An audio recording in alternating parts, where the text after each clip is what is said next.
Thomas Soto. Alep bombardé, Alep martyrisé, mais Alep maltraité par une communauté internationale qui ne sait hausser la voix que pour étaler ses désaccords. Bonjour Danny Cohn-Bendit. Bonjour Thomas. Quand on s'est parlé pour préparer cette chronique, vous m'avez dit c'est dingue, en 2003 il y avait des centaines de milliers de personnes dans toutes les rues pour dire non à la guerre en Irak, et là rien, il n'y a personne.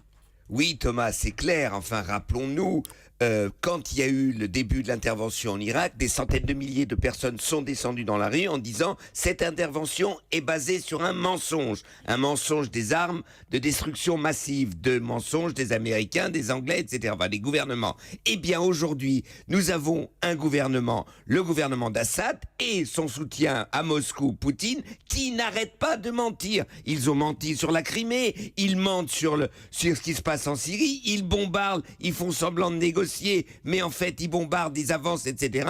Et nous, nous détournons la tête, nous regardons pas parce que c'est trop compliqué, parce qu'en fait c'est les Syriens. C'est aujourd'hui le régime le plus sanguinaire qui existe sur Terre, avec ses massacres répertoriés, ses tortures photographiées, tout ça. Mais tout cela, on s'en fout. Et pourquoi on s'en fout ? Comment vous expliquez cette apparente indifférence, Danny ? Mais parce qu'il y a dans toutes les régulations de nos sociétés, et on le voit avec les partis d'extrême gauche ou d'extrême droite qui font allégeance à Moscou, eh bien l'ennemi numéro un, c'est toujours le Satan américain, l'impérialisme entre guillemets américain, et dès qu'il s'agit de Moscou, il y a mansuétude, mais il faut comprendre la Russie encerclée, il faut comprendre Poutine, il faut comprendre... Non, eh bien moi je ne veux pas comprendre.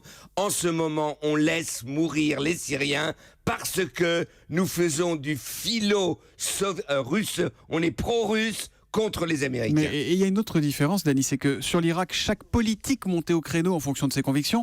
Là, on sent que c'est pas un sujet majeur. Juste, mais parce que les opinions publiques ne poussent pas.